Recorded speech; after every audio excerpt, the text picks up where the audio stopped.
Hello everyone, welcome back to our channel Kavya మీ ఇంటి తెలుగు అమ్మాయి. మీరు ఏదైనా ఫస్ట్ టైం ఈ వీడియో చూసినట్టు నా పేరు కావ్య అని నేను చాలా వీడియోస్ తీస్తాను. ఒకసారి చూసి నచ్చితే సబ్స్క్రైబ్స్ కూడా అస్సలు మర్చిపోకండి. సో ఈరోజు వీడియో స్టార్ట్ చేసే ముందు ఇగో చూడండి, కనిపిస్తుందా చెప్తా.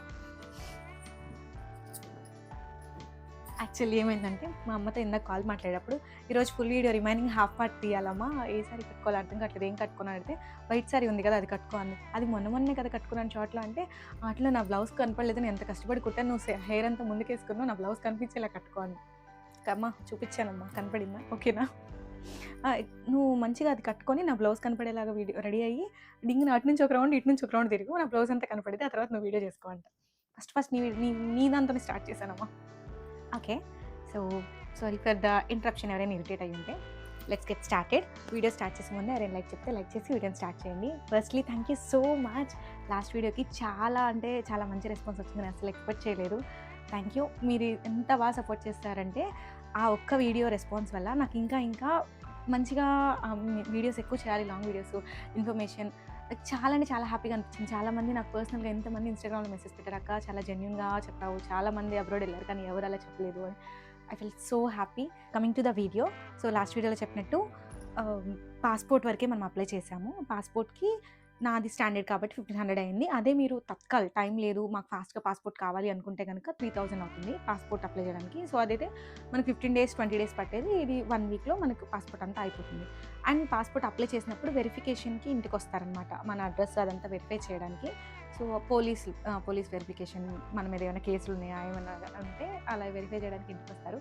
సో వాళ్ళకి వెరిఫికేషన్కి వచ్చినప్పుడు మనం అమౌంట్ ఇవ్వాల్సి వస్తుంది. నేను 1500 ఇచ్చాం, కొంతమంది 1000 తీసుకుంటారు, కొంతమంది 800, కొంతమంది 2000, అట్లా డిపెండ్ అపాన్ పర్సన్ అనమాట. అది ఒకటి. సో ద నెక్స్ట్ ప్రాసెస్ వచ్చేసి పాస్పోర్ట్ అప్లై చేశాను. ఆ తర్వాత నేను చెప్పాను కదా, ఇంకా అన్నయ్య పరిచయం అయ్యారు, మా ఫ్రెండ్ పరిచయం చేశారు, అన్నయ్యతో ఒకసారి మాట్లాడాను, ఇంకా క్లారిటీ వచ్చింది. నా ఇప్పుడు మనకి బిగ్గెస్ట్ ప్రాబ్లం ఎక్కడ వస్తుంది అంటే next choosing the university and course, ఏది చూస్ చేసుకోవాలి అని మెయిన్ ప్రాబ్లం మనకు అదే వస్తుంది అనమాట.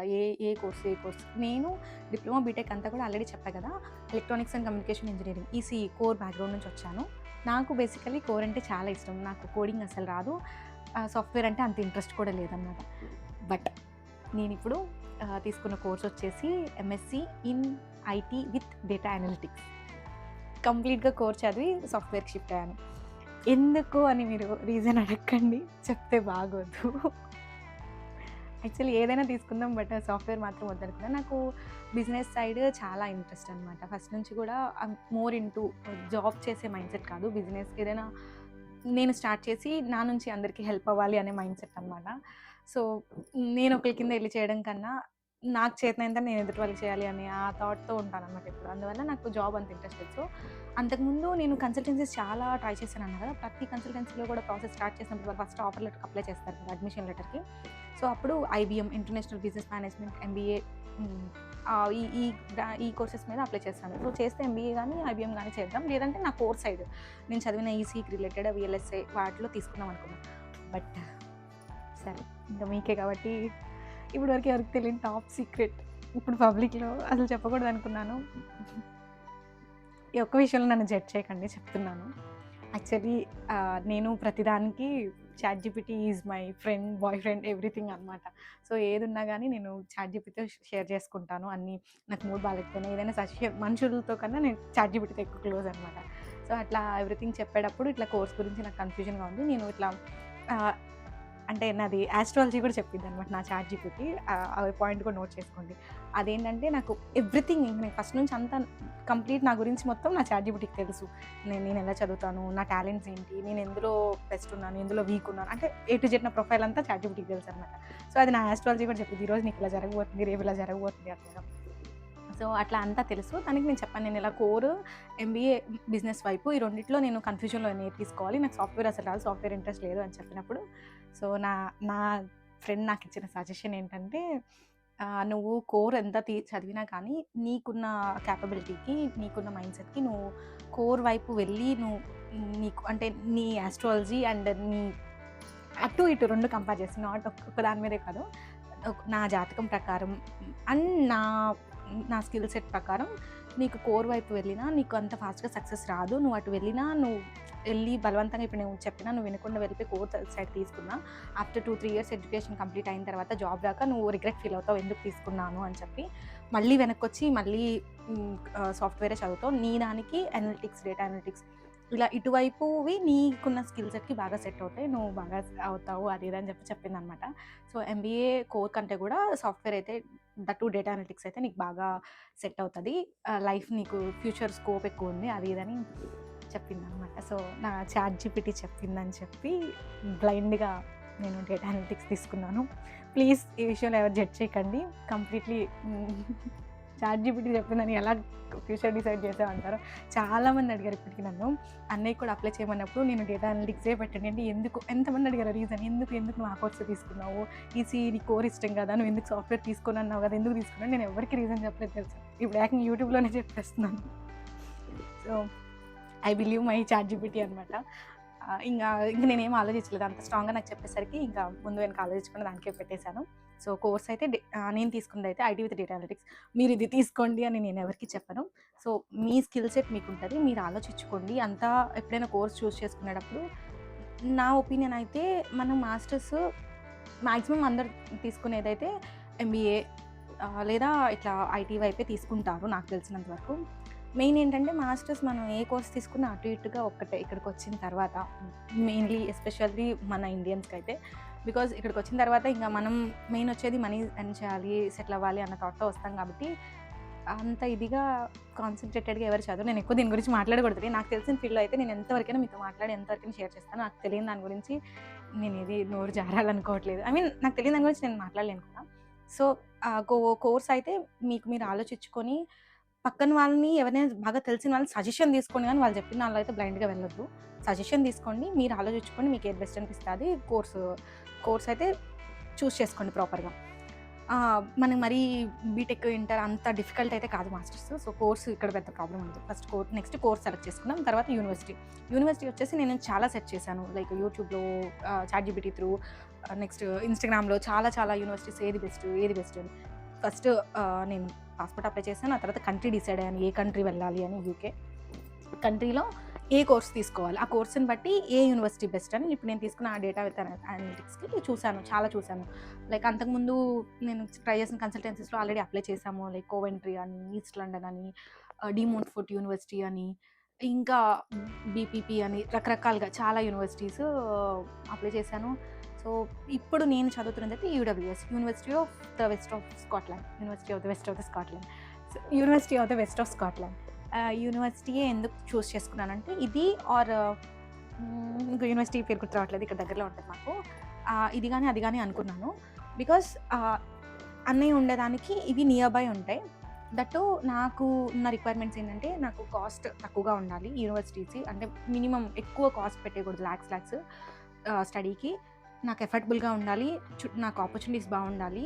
మెయిన్ ఏంటంటే మనకి ఇక్కడ మాస్టర్స్‌లో 2 టైప్స్ ఉంటాయన్నమాట. గవర్నమెంట్ కాలేజెస్ ఉంటాయి, ప్రైవేట్‌వి ఉంటాయి. గవర్నమెంట్ యూనివర్సిటీస్, ప్రైవేట్ యూనివర్సిటీస్ ఉంటాయి. వాటిల్లో మళ్ళీ మనకి ఎగ్జామ్స్ పెట్టే యూనివర్సిటీస్ ఉంటాయి, అసైన్‌మెంట్స్ త్రూ ఉంటాయి. సో, నేనేమనుకున్నానంటే ఎగ్జామ్స్ వద్దు, అసైన్‌మెంట్స్ త్రూనే వెళ్దాం. ఎందుకంటే మనకి ఇండియాలో లాగా ఒకసారి ఫెయిల్ అయ్యాము అంటే మళ్ళీ ఇక్కడ అన్ని ఛాన్స్‌లు ఉండవన్నమాట. ఓన్లీ 2 అటెంప్ట్సే ఉంటాయి. మరి ఎందుకు ఫెయిల్ అవుతావు అక్క, నువ్వు బాగా చదువుతావుగా అంటే మనం వచ్చింది మాస్టర్స్‌కి. దట్టు ఇది నేను తీసుకున్నది డిఫరెంట్ కోర్సు. నేను చదివింది ఈసీ బ్యాక్‌గ్రౌండ్ అయితే ఓకే. నేను చదివి రాయగలను. బట్ నేను సాఫ్ట్‌వేర్ నాకంత అప్పటి వరకు బేసిక్ టచ్ కూడా లేదు. సో, నేను తీసుకుంటుంది వేరే సాఫ్ట్‌వేర్. దట్టు మనకి ఇక్కడ అంతా కొత్త కదా! 1 ఇయర్ కోర్సు. 1 ఇయర్ కోర్స్‌లో వీక్లీ 3 డేసే కాలేజ్ ఉండేది. ఆ 3 డేస్‌లో కూడా అవన్నీ మీకు కాలేజ్ డీటెయిల్స్ అని తర్వాత చెప్తాలే. సో, తక్కువ టైం పీరియడ్‌లో మనం ఇక్కడికొచ్చి అడాప్ట్ అయ్యి, ఇక్కడ సెట్ అయ్యి, వాళ్ళ లాంగ్వేజ్ అది మనకి ప్రాపర్‌గా అర్థమయ్యి, క్లాసులంతా చదువుకొని అయ్యేసరికి సగం హాఫ్ ఇయర్ అయిపోతుంది. మిగతా హాఫ్ ఇయర్‌లో ఇంకా చదివేసుకొని ఎగ్జామ్స్ రాసి పాస్ అవ్వాలి. ఒకవేళ మన కర్మగాలి ఒక్కోసారి మనం ఎంత బాగా చదివినా ఆ టైంకి మన అదృష్టం గాని రివర్స్ కొట్టిందనుకో, లైక్ హెల్త్ బాలేక ఎగ్జామ్ రాయకపోవడం చెప్పలేం. మనం ఎంత బాగా చదివినా ఒక్కోసారి మనకు అన్ని పరిస్థితులు కూడా అనుకూలించాలి. అలాంటప్పుడు ఫెయిల్ అయ్యి ఛాన్స్ తీసుకోకూడదు. ఎందుకంటే మాస్టర్స్ కానీ మనకి పోయిందంటే మొత్తం ఇంక వేరే ఆప్షన్ ఏమి ఉండదు. సో, కంపల్సరీ ఖచ్చితంగా ఇక్కడికి వచ్చినప్పుడు మనం డిగ్రీ తీసుకెళ్ళడం అనేది చాలా ఇంపార్టెంట్. అది లేకపోతే ఇంకా వాల్యూ లేదు. అందుకోసం నాకు మెయిన్ టార్గెట్ వచ్చేసి నాకు ఎఫర్టబుల్‌గా ఉండాలి, ఆపర్చునిటీస్ బాగుండాలి కెరీర్‌లో సెటిల్ అవ్వడానికి. నెక్స్ట్ అది ఎగ్జామ్స్ కాకుండా అసైన్మెంట్స్ అయి ఉండాలి. అంటే నాకు డిగ్రీ ఫాస్ట్‌గా రావడానికి, ఈజీగా రావడానికి. సో, ఇవి నా రిక్వైర్మెంట్స్. అవి నేను అన్నయ్యకి చెప్తే, అన్నయ్య ఇక్కడ దగ్గరలో ఉన్నాయి అవి సజెస్ట్ చేశారు. మెయిన్ యూడబ్ల్యూఎస్ ఏంటంటే ఫీస్ చాలా తక్కువ. నాకు అరౌండ్ 12,00,000 అలా పడింది. లైక్ పౌండ్స్‌లో అయితే నాకు ఐడియా ఉంది. 15,000 పౌండ్స్. నాకు 4,500 పౌండ్స్ స్కాలర్‌షిప్ వచ్చింది. నాకు ఫైనల్‌గా నాకు ఫీజ్ అయితే ప్రెజెంట్ నాది 10,950 పౌండ్స్ అనమాట. ఒక పౌండ్ వాల్యూ వచ్చేసి 120 రూపీస్ అలా ఉంటది. సో, మీరు క్యాలిక్యులేట్ చేసుకోండి. సో, నా ఫీజ్ వచ్చేసి 10,950 చాలా చాలా రిమైనింగ్ వాటితో కంపేర్ చేస్తే చాలా ఎఫర్డబుల్, చాలా తక్కువ అనమాట. సో, తక్కువ ఫీజు. అన్నయ్య దగ్గరే ఉంటారు. నాకు పార్ట్ టైమ్‌కి ప్రాబ్లమ్ ఉండదు ఈ యూనివర్సిటీ అయితే. అన్నయ్యే పార్ట్ టైమ్ ఇస్తారనమాట. వాళ్ళ అన్నయ్యకి ఓన్ షాప్స్ ఉన్నాయని చెప్పా కదా! సో, పార్ట్ టైమ్‌కి ప్రాబ్లమ్ ఉండదు. మా యూనివర్సిటీ చాలా ఫ్లెక్సిబుల్. టైమింగ్స్ కానీ ఆన్‌లైన్ ఉంటది ఎక్కువ. వీక్లీ 3 డేసే ఉంటది నాకు. ఇంకా వేరే ఎంబీఏ వాళ్ళకైతే వీక్లీ 2 డేసే ఉంటది. ఆ ఉన్న డే కూడా 2 అవర్స్, 3 అవర్స్ 1 అవర్ క్లాస్ ఉంటది. మిగతా 2, 3 అవర్స్ ల్యాబ్ ఉంటది. ఇంకా అంతకన్నా అంటే ఒక పూట కన్నా కూడా ఎక్కువ ఉండదనమాట. అసైన్‌మెంట్స్ ఉంటాయి. సో, నాకు పాస్ అవ్వడం అనేది కంపేర్డ్ టు రిమైనింగ్ ఇక్కడ ఈజీ అనమాట. నాకు రావడానికి, డిగ్రీ రావడానికి. సో, అట్లా అన్ని విధాలా చూసుకొని అన్నయ్య చెప్పినట్టు యూడబ్ల్యూఎస్‌కి అప్లై చేశాను. సో, ఫస్ట్ పాస్‌పోర్ట్, ఆ తర్వాత కంట్రీ సెలెక్ట్ చేసుకున్నాను. ఆ తర్వాత కోర్స్ సెలెక్ట్ చేసుకున్నాను. ఆ తర్వాత యూనివర్సిటీ సెలెక్ట్ చేసుకున్నాను. సో, యూనివర్సిటీ సెలెక్ట్ చేసుకునేటప్పుడు మాత్రం చాలా జాగ్రత్తగా సెలెక్ట్ చేసుకోండి. బికాజ్ ఏ యూనివర్సిటీ అయినా ఒకటే. మీరు ఎక్కువ డబ్బులు పెట్టేసి 18,00,000, 30,00,000 అంతంత పెట్టి అవంతా మళ్ళీ మనం సంపాదించుకొని వెళ్ళాలన్నమాట ఇండియాకి. ఆ లోన్ క్లియర్ చేసుకోవాలి. చాలా చాలా కష్టం. ఏ యూనివర్సిటీ అయినా ఒకటే. సో, ఎప్పుడైనా ఎక్కువ లాక్స్ ఉన్నది ఆళ్ళ మాటలు, ఈళ్ళ మాటలు విని ఎక్కువ డబ్బులు పెట్టేయకండి. ఎంత తక్కువలో అయిపోవడానికే ట్రై చేయండి. పెద్ద డిఫరెన్స్ ఏముండదు. దేనికైనా ఒకటే. సో, తక్కువ ఫీజు ఉన్న యూనివర్సిటీ సెలెక్ట్ చేసుకోండి. నెక్స్ట్ ఆఫర్ లెటర్‌కి అప్లై చేసాం. అడ్మిషన్ లెటర్‌కి అప్లై చేసాము. దానికి కావాల్సిన డాక్యుమెంట్స్ పాస్‌పోర్టు, మన బేసిక్ డిగ్రీ సర్టిఫికేట్స్, ఆధారు, పాను ఈ బేసిక్ డాక్యుమెంట్స్ అన్నీ నేను అన్నయ్యకి సెండ్ చేస్తే అన్నయ్య అడ్మిషన్ లెటర్‌కి అప్లై చేశారు. 2 డేస్‌లో నాకు వచ్చేసింది ఆఫర్. యూనివర్సిటీ నుంచి ఆఫర్ వచ్చిన తర్వాత అప్పుడు లోన్‌కి అప్లై చేశాను. లోన్ దగ్గర నాకు చాలా చాలా పెద్ద ప్రాబ్లమ్ అనమాట. చాలా టెన్షన్. నాకు లోన్ వచ్చే వరకు నేను వస్తానా రానా అనేది కూడా నాకు డౌటే. బికాజ్ మాకు ఆల్రెడీ నాన్న కట్టే ఈఎంఐలు చాలా ఉన్నాయి. దట్ మాకు సొంత ఇల్లు చిన్నదుందని చెప్పా కదా! ఆ కాగితాలు కూడా ఆల్రెడీ ఆ డాక్యుమెంట్స్ కూడా ఇంటి డాక్యుమెంట్స్ కూడా బ్యాంక్‌లోనే ఉన్నాయి. సో, ఆహ్, ఆ ఉన్న ఒక్క ఇల్లు ప్రాపర్టీ కూడా మా చేతిలో లేదు. ఇంకే ల్యాండ్ లేదు. ఇంకా రిమైనింగ్ అసలేం లేవు. సో, నాకు లోన్ వచ్చిద్దా రాదా అని ఒక టెన్షన్. ఎందుకంటే బికాజ్ నేను ఇంతకుముందు ట్రై చేసిన 2, 3 కన్సల్టెన్సీస్‌లో కూడా లోన్ ట్రై చేస్తే లోన్ రిజెక్ట్ అయిపోయింది. 2, 3 బ్యాంక్స్‌లో లాగిన్ పెట్టారు. నాకు లోన్ రాలేదు. సో, హోప్ లేదు. మా నాన్న ధైర్యం ఏంటంటే లోన్ రాదు. లోన్ రాకపోతే ఎళ్ళలేదు. ఇంకెళ్ళదు. ఇంట్లోనే ఉంటది. అంటే అబ్రాడ్ ఎళ్ళదు. ఇంకా లోన్ లేకపోతే ఎళ్ళలేదు కాబట్టి ఆ లోన్ ఎలాగో రాదు అని మా నాన్న ధైర్యం. చాలా లాస్ట్ వరకు కూడా మా నాన్న దేవుడికి మొక్కులు మొక్కాడు. దేవుడా లోన్ రాకూడదు, లోన్ రాకూడదు అని చెప్పి. సో, ఆ లోన్ రాదు అని గట్టి నమ్మకం. నాకేమో అదే టెన్షన్. లోన్ వస్తే ఇంకా ఎళ్ళిపోతానని గ్యారంటీ ఉంది. బట్ ఆ లోన్ వచ్చిద్దా రాదా అనేది చాలా టెన్షన్. లాస్ట్ వరకు కూడా అదే భయపడ్డాను. బట్ నాకు లోన్ చేసిన అన్నయ్య మాత్రం అసలా ఎక్స్‌పెక్ట్ చేయలే వస్తదని. బికాజ్ నియర్లీ ఒక 40,00,000 వరకు నేను అన్నీ చెప్పేస్తున్నా నా పర్సనల్ నన్ను ఇంట్లో నుంచి తరిమేయకపోతే చాలు. ఒక 40,00,000 వరకు ఈఎంఐ ఆల్రెడీ లోన్‌లు ఉన్నాయన్నమాట మా నాన్న పేరు మీద. సో, ఎంత లేదన్నా మంత్లీ ఒక 1,00,000 వరకు నాన్న ఈఎంఐలు కడతారు. అమ్మ ఒక 80,000 వరకు ఈఎంఐలు కడతారు. సో, ఏ ప్రాపర్టీస్ అంటే మాకేమీ లేకుండానే ఇంతింత కట్టినప్పుడు ఆల్రెడీ ఇంకా మాకు లోన్ ఇవ్వాలి అంటే ఏం చూసిస్తారు. సో, నాకు అంతకుముందు అంతా కూడా లోన్ రిజెక్ట్ అయిపోయింది. ఇప్పుడేంటంటే ఇంకా మాకు అమ్మ టైలరింగ్ చేస్తారు. చిన్న షాప్ ఉంది ఊర్లో. ఆ షాప్ బేస్ చేసుకొని నాన్న పేరు మీద కాకుండా అమ్మ పేరు మీద నేను లోన్‌కి అప్లై చేశాను. సో, దాని బేస్ మీదే నాకు లోన్ రావడానికి ఫస్ట్ డాక్యుమెంట్స్ అన్నీ తీసుకున్నారు. లాగిన్ పెట్టారు. ఆ తర్వాత వెరిఫికేషన్‌కొచ్చారు. షాపు, ఇల్లు అన్నీ చూసుకున్నారు. అట్లా ఒక 1 మంత్, 20 డేస్ అట్లా పట్టింది. మామూలుగా అయితే ఫాస్ట్‌గా అయిపోతుంది. బట్ నా దాంట్లో కాంప్లికేషన్స్ ఉన్నాయి కాబట్టి నాకు చాలా టైం పట్టిందనమాట. 1 ½ మంత్ వరకు నాకు 1 ½ మంత్‌లో లోన్ వచ్చేసింది. లోన్ శాంక్షన్ అయింది. ఈలోపు లోన్ వచ్చే ఆ 1 మంత్ గ్యాప్‌లో నేను ఇంగ్లీష్ ఎగ్జామ్ రాశాననమాట. ఇంగ్లీష్ ఏంటి అంటే ఇక్కడ ఇంగ్లీష్ ప్రొఫిషియన్సీ టెస్ట్ చేయడానికి ఏదో ఒక ఎగ్జామ్ రాయాలి. లైక్ ఇప్పుడు అందరూ రాస్తారు కదా! ఐఎల్స్ అని, జీఆర్ఈ, టోఫెల్ అవి ఏదో ఒకటి ఎగ్జామ్ మనకి ఇంగ్లీష్ ప్రొఫిషియన్సీగా ఉండాలనమాట. ఐఎల్స్ రాస్తే మనం ఏ యూనివర్సిటీకైనా అప్లై చేయొచ్చు త్రూ ఔట్.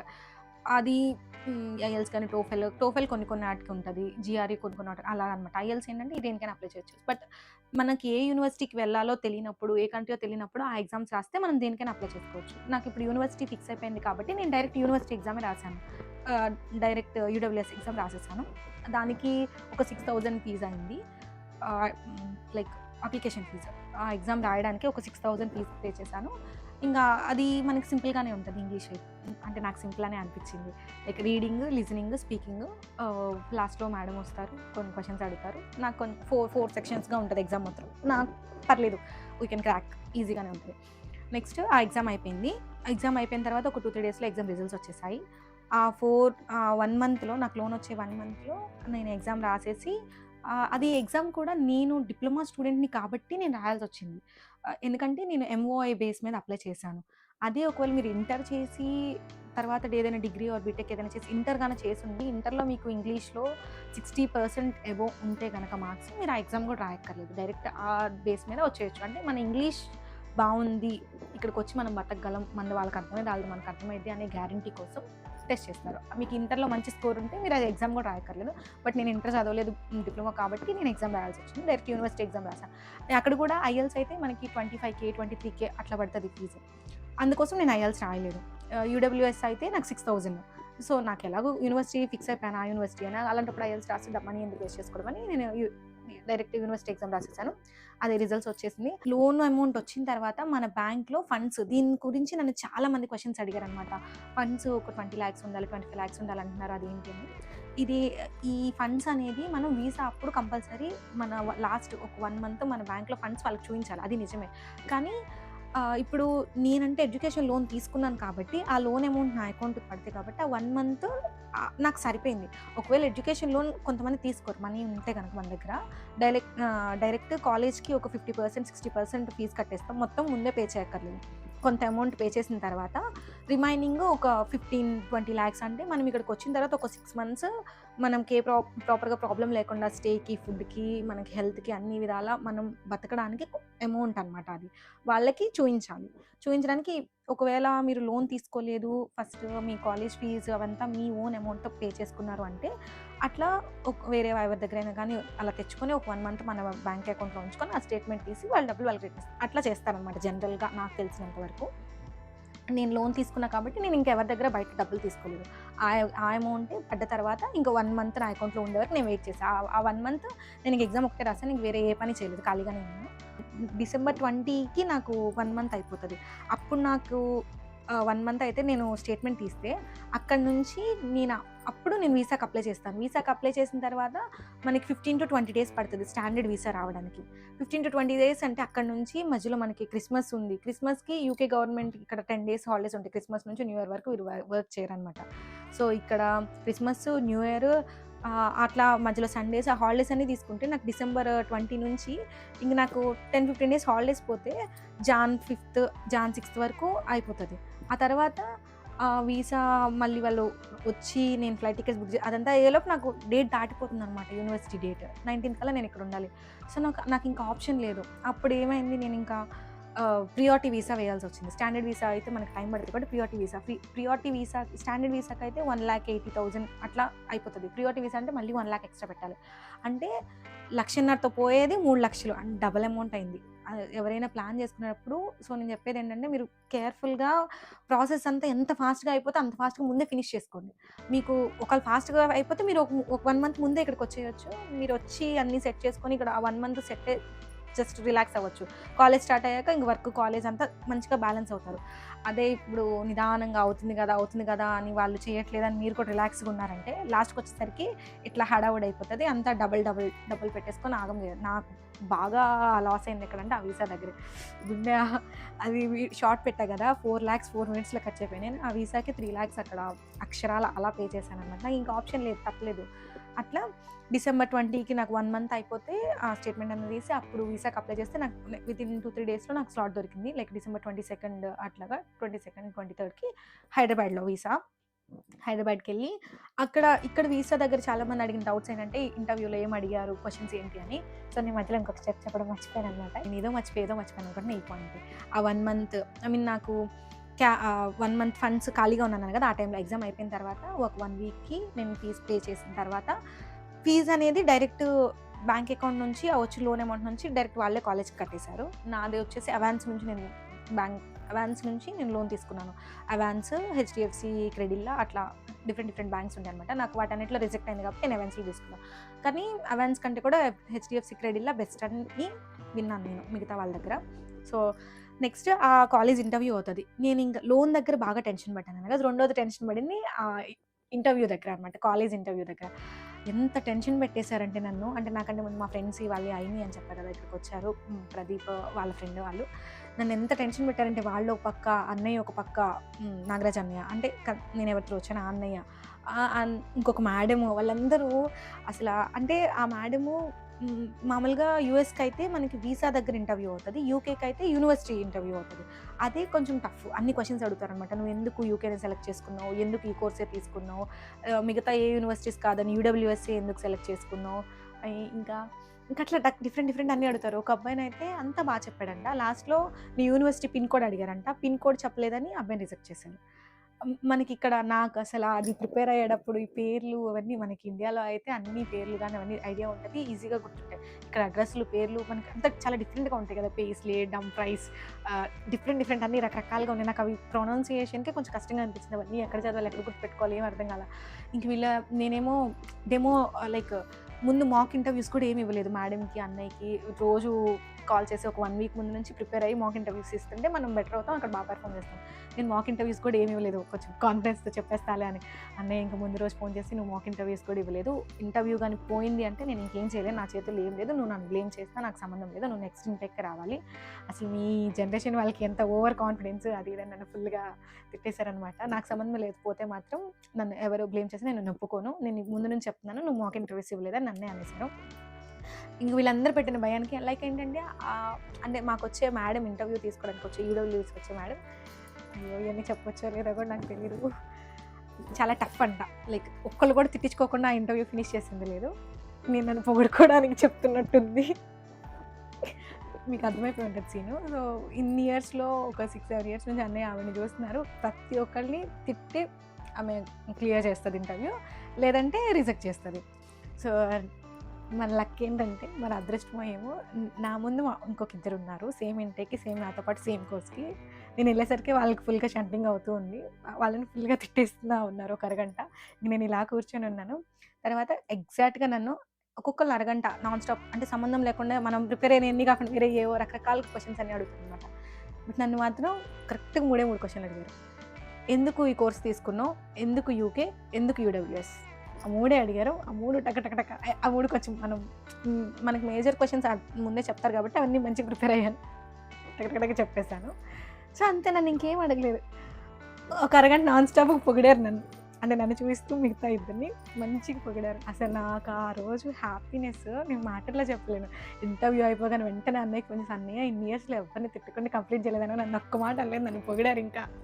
ఆ రోజు నా హ్యాపీనెస్ ఇంకా ఆ రోజంతా చెప్తానే ఉన్నా మా అమ్మకి, మా నాన్నకి, కీర్తి వాళ్ళ ఇంట్లోనే ఆ రోజు నాకు ఇంటర్వ్యూ నాన్ స్టాప్. ఆ జరిగిన ఇంటర్వ్యూ ప్రాసెస్ అంతా వాళ్ళంతా నన్ను పొగిడారు. ఆవిడ ఇంతవరకు ఎవరిని తిట్టుకోవడం లేదంట, నన్ను మాత్రం పొగిడారు. సో అట్లా ఇంటర్వ్యూ అయిపోయిందనమాట. అక్కడ కొంచెం ఇంగ్లీష్ ఇంటర్వ్యూలో మనకి ఇంగ్లీష్ స్పీకింగ్ స్కిల్స్ అనేవి కొంచెం మేనేజ్ చేయగలిగేలా ఉన్నా ఓకే. అంత ప్రొఫెషనల్‌గా రావాల్సిన పని కూడా లేదు. మనం అట్లీస్ట్ చెప్పగలిగితే ప్రాపర్‌గా మనకు ఉన్నది అవతల వాళ్ళకి అర్థమయ్యేలా కన్వే చేయగలిగే కమ్యూనికేషన్ స్కిల్స్ ఉంటే చాలామంది ఇది కూడా అడిగారు. అక్క మీకు అంత ఫ్లూయెంట్‌గా ఇంగ్లీష్ వచ్చా? మీరు అంత బాగా మాట్లాడతారు అది అని. వచ్చు. బట్ అంత ఫ్లూయెంట్‌గా టాప్ నాన్ స్టాప్ అయితే కాదు. బట్ ఓకే నాకొచ్చు. సో మన బెటర్ బాగా మాట్లాడతాను. సో అట్లా ఇంటర్వ్యూ అయిపోయింది. సో దట్ నాకు వీసాకొచ్చినప్పటికి ఏమైందంటే ఇంకా డాక్యుమెంట్స్ అన్నీ తీసుకెళ్ళి జస్ట్ అలా సబ్మిట్ చేసి వచ్చేయడం. అక్కడ ఇంకే క్వెషన్స్ అడగరు. జస్ట్ ఎక్కడికెళ్తున్నావు, పర్సనల్ డేట్ ఆఫ్ బర్త్, పేరు అవి మాత్రమే బేసిక్ డీటెయిల్స్ అడిగారు తప్ప ఇంకా నన్ను అక్కడ ఇంకేం క్వెషన్స్ అడగలేదు. సో నేను టెన్షన్ పడిందైతే లోన్‌కి బాగా టెన్షన్ పడ్డాను. యూనివర్సిటీకి నన్ను టెన్షన్ పెట్టారు. ఆ రెండే. ఇంకా నాకు ఇంకెక్కడ మేజర్ ప్రాబ్లమ్స్ ఏం రాలేదు. ఎగ్జామ్ కూడా కొంచెం చిన్న బేసిక్ టెన్షన్ ఉంది కానీ ఎలాగ ఏంటి అని. బట్ అది నాకు ఈజీ అని అర్థమైపోయిన తర్వాత అది కూడా అంతేం లేదు. సో మేజర్ స్టెప్స్ అయితే ఇవే. మీకు స్టెప్ బై స్టెప్పే చెప్పాను. సో అది అయిపోయింది. ఇంకా అది వచ్చేసింది. నాకు ఎగ్జాక్ట్ December 31 నైట్ 11:30కి నాకు వీసా వచ్చినట్టు మెయిల్ వచ్చింది. నేను 12 లోపు టికెట్ బుక్ చేసా ఫస్ట్ తారీఖుకి. బికాస్ ఆల్రెడీ షార్ట్స్‌లో చెప్పా కదా! ఫస్ట్ దాటింది అంటే మా ఫ్రెండ్ నాకంటే 2 డేస్ ముందు వెళ్ళాడు ప్రదీప్. తనకి 60K పడింది. వాళ్ళ ఫ్రెండ్ వెళ్ళినప్పుడు 40K ఏమో పడింది. అంటే తను వెళ్ళే 2 డేస్ ముందు కూడా 40K అలా ఉంది. తను వెళ్ళిన రోజు 60K అయింది. నేను చూసిన రోజు లైక్ December 1 జనవరి 1కి 80K ఉంది. జనవరి 2 నుంచి 1,00,000, ఇంకా తర్వాత 1,20,000, ఇంకా అట్లా 1,00,000 దాటి వెళ్ళిపోయింది ఫ్లైట్ టికెట్స్ కాస్టే. సో ఇంక నాకు ఇంకా ఆప్షన్ లేక అప్పటికప్పుడు బుక్ చేసేసారు. మా అమ్మ బయట ముగ్గేసుకుంటుంది, మా నాన్న లోపల నిద్రపోతున్నాడు. వెళ్ళి నిద్రలేపి నేను రేపు వెళ్ళిపోతున్నానని చెప్పా. వాళ్ళు ఇంకా ఎట్లా ఉంటుంది, వాళ్ళు చాలా ఉంటాయి కదా, అందరికీ చెప్పుకోవాలి రిలేటివ్స్ వాళ్ళందరూ చాలా మా రిలేటివ్స్ కూడా వద్దామనుకున్నారు. మా ఫ్రెండ్స్ చాలామంది ఎయిర్పోర్ట్కి వద్దామనుకున్నారు. వాళ్ళందరూ వెళ్ళేటప్పుడు చెప్పండి. ఎవ్వరికి ఒక్క మాట కూడా చెప్పలేదు. అందరికి వచ్చేసిన తర్వాత ఫోన్లు చేసి మేము నీకేం అన్యాయం చేసాం, ఎందుకు మా మీద అంత ఖర్చు, ఒక మాట కూడా చెప్పండి వెళ్ళిపోయామని అడుగుతున్నారు. అసలు నేను చాలా అనుకున్న వెళ్ళే ముందు అందరినీ కలిసేసి వెళ్దాం అట్లా, బట్ నాకు ఆప్షన్ లేక టైం లేక అట్లా అంతా హడావుడిగా అయిపోయింది. నేను ముందే అనుకున్నా డిసెంబర్ 1 తప్ప ఏ రోజు వెళ్ళినా నాకు, అదే జనవరి 1 తప్ప నాకు ఏ రోజు వెళ్ళినా ఓకే అనుకున్నా. కానీ జనవరి 1 వెళ్ళాల్సి వచ్చింది. బికాజ్ నేను అంటే జనవరి 1 ఏం జరిగితే నాకు ఇయర్ మొత్తం అలానే ఉండిద్దని నమ్ముతున్నాను. ఆ రోజు ట్రావెల్కి అది ఎందుకులే, మంచిగా స్పెండ్ చేద్దాం, లేదంటే మన సంవత్సరం అంతా తిరుగుతూ ఉంటాను అనుకున్నా. ఆ రోజే వెళ్ళాల్సి వచ్చింది. మళ్ళీ నేను ఇంకోటి కూడా అనుకున్నా, గురువారం వెళ్తే బాగుండు అని. జనవరి 1 గురువారం. సో అట్లా హ్యాపీగా జనవరి 1 బయలుదేరి జనవరి 2కి ఇక్కడ రీచ్ అయిపోయాను. నాకు ఫ్లైట్ టికెట్స్ కాస్ట్ వచ్చేసి 80,000 పడింది. ఇంకంతే, నేను కరెన్సీ కూడా ఏం ఎక్స్చేంజ్ చేయలేదు, అలా వచ్చేసాను. ఇంకెక్కడ నేను ఖర్చు పెట్టేది ఏం లేదు కదా అని. సో మ్యాక్సిమం నేను అమౌంట్ ఎంత సేవ్ చేయగలిగితే అంత సేవ్ చేసుకుంటూ వచ్చాను. ఇంక మధ్యలో షాపింగ్ అంటారా, నేను స్పెషల్గా దీనికోసమే అని పెద్దగా షాపింగ్ ఏం చేయలేదు. అప్పుడు ఆన్లైన్లో మాత్రం వరుసగా ఆర్డర్లు పెట్టేశాను. లైక్ ఇక్కడికి నాకు అంతా ట్రెడిషనల్ వెస్ట్రన్ లేవని చెప్పి కొంచెం జీన్స్ ప్యాంట్లు, టీ షర్ట్లు, ఇక్కడ వింటర్ కదా అని గ్లౌజులు, ఇక్కడ వెదర్కి తగ్గట్టు ఒక 10,000కి పెట్టుంటాను. అందులో 5-6 వేలు మళ్ళీ లంగావోణీలే ఉంటాయి. 5-6 లంగావోణీలు పెట్టాను. మిగతా కొంచెం చిన్నవి నాకు థింగ్స్ అవన్నీ కూడా యాక్సెసరీస్ మొత్తం కలిపి ఒక 10,000కి ఆన్లైన్లో ఆర్డర్లు పెట్టాను. తర్వాత ఒకరోజు డీమార్ట్కి వెళ్ళి అమ్మ వాళ్ళని, అంటే వేరే పని మీద విజయవాడ వెళ్ళినప్పుడు వస్తూ డీమార్ట్కి వెళ్ళి మిగతా ఇంకా సరికంతా డీమార్టే అనమాట. ట్రాలీలు తీసుకున్నాం సెట్. పైన వంట చేసినప్పుడు మనకు తాలింపు వేస్తే పొగొస్తుంది కదా, అట్లా పొగొస్తే అంటే కొంచెం గ్యాస్ దగ్గర పొగొచ్చిన వెంటనే స్మోక్ అలారాలు మోగుతాయి అనమాట. అది మనం కానీ వెంటనే విండోస్ అన్ని ఓపెన్ చేసి ఆ పొగ బయటకు వెళ్ళలేదు అంటే వెంటనే ఫైర్ ఇంజిన్ ఇంటికి వచ్చేసింది, ఆపేశారు. అది ఇక్కడ అంతా కూడా అసలు ఎంత సిస్టమేటిక్గా చాలా బాగుంది. మీకు అన్నీ చెప్తాను నెక్స్ట్ వీడియోస్లో. మళ్ళీ 30 minutes అయిపోయింది. సో అలా ఫైనల్లీ వచ్చేసాను అనమాట. నాకు ఇంకా పెద్దగా ఖర్చు ఎక్కడ అయింది అంటే ఇంకెక్కడ ఖర్చు అవ్వలేదు. వీసాకి అయింది, పాస్పోర్ట్కి 1,500, వీసాకి 3 lakhs, నెక్స్ట్ ఫ్లైట్ టికెట్స్కి 80,000, ఇంకంతే. లోన్ నాకు చేసినందుకు వాళ్ళకి ఒక 1 lakh ఇచ్చాను, వాళ్ళకి ఒక 1 lakh. సో ఓవరాల్గా ఇంకా నా షాపింగ్ డీమార్ట్కి వెళ్ళానని చెప్పాను కదా, ట్రాలీలు, అక్కడ నైట్ వేర్, షూస్, ఇంకా అవన్నీ కొనుక్కున్నా. అక్కడ మొత్తం కలిపి అక్కడ ఒక 15,000 అయింది. ఇంకా ఓవరాల్గా ఎంత చూసుకున్నా నాకు 5 lakhs లోపు అయిపోయింది అనమాట. ఆ 5 lakhsలో కూడా 4 lakhs నాకు లోన్లో నుంచి వచ్చినాయి. మామూలుగా అయితే లోన్లోంచి వచ్చే వరకు వెయిట్ చేసి ఆ డబ్బులే మనం వాడుకోవచ్చు, బట్ నాకు టైం లేదు కాబట్టి నేను అప్పుడు దాకా దాచుకున్న సేవింగ్స్ అన్ని వాడేసుకున్నాను. ఇక్కడికి వచ్చిన తర్వాత లోన్ అమౌంట్ వచ్చి ఆ అమౌంట్ నేను ఇంటికి పంపించేసాను. సో ఇంకా రిమైనింగ్ ఇంకా ఏమైనా డౌట్స్ ఉంటే కామెంట్ చేయండి. మళ్ళీ ఒక ప్రాపర్గా ఇంకొక ఫుల్ లెంత్ వీడియో చేస్తాను.